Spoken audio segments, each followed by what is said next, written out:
Shoulders join చేసేటప్పుడు ఇలాగా front part అనేది ఈ విధంగా పెట్టుకోవాలి.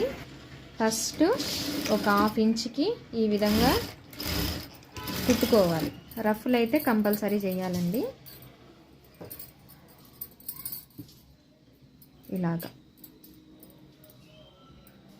ఫస్ట్ 1/2 ఇంచ్కి స్ట్రైట్గా కుట్టు వేసుకోవాలి. ఇప్పుడు రివర్స్ చేసిన తర్వాత రెండోసారి కుట్టు వేస్తాం కదా, అప్పుడు నెక్ సైడ్కి ఇక్కడ నుంచి క్రాస్గా ఒక 1/2 ఇంచ్ అనేది డౌన్గా కుట్టుకోవాలి.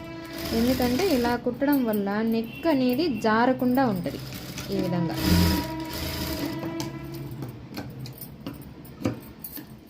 అండ్ ఈ షోల్డర్స్ జాయింట్ చేసినప్పుడు ఈ ఫ్రంట్ పార్ట్లో జస్ట్ కొంచెము ఇలాగ క్రాస్ వస్తుంది అన్నమాట. దాన్ని కటింగ్ చేసుకుంటే సరిపోతుంది.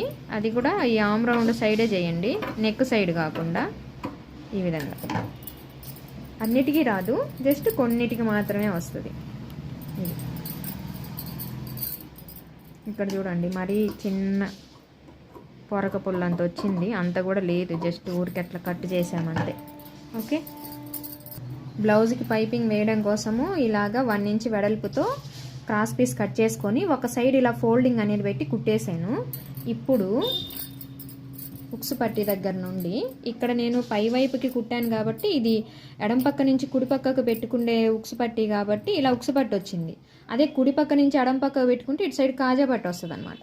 ఓకే, అదే తాళ్ళ పట్టి వస్తుంది. ఇప్పుడు 1/2 ఇంచ్ వెడల్పుతో నెక్ మొత్తాన్ని ఈ విధంగా కుట్టు అనేది వేసుకోవాలి. ఇలా షోల్డర్ మీద ఖర్చు వచ్చేసి బ్యాక్ సైడ్కి ఫోల్డింగ్ పెట్టుకోండి, ఫ్రంట్ సైడ్కి కాకుండా.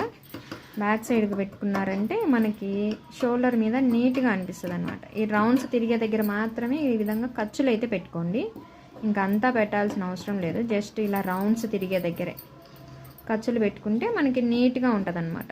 నెక్ అనేది జాగ్రత్తగా ఖర్చులు పెట్టుకోండి. ఇప్పుడు దారం తీసుకొని చివర ఒక ముడి వేసుకోవాలి. ఎందుకంటే మనం కుట్టేటప్పుడు జారి బయటికి రాకుండా ఉంటుంది.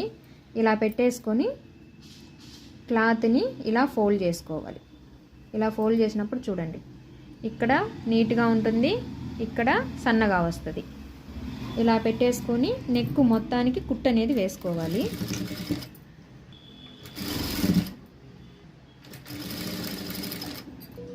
కాజా పట్టి వరకు వచ్చేసింది కదా, అంటే చివరికి కుట్టేసాం కాబట్టి ఇప్పుడు ఇక్కడ నుంచే కట్ చేసుకోకుండా ఇలాగా కాజా పట్టి కోసము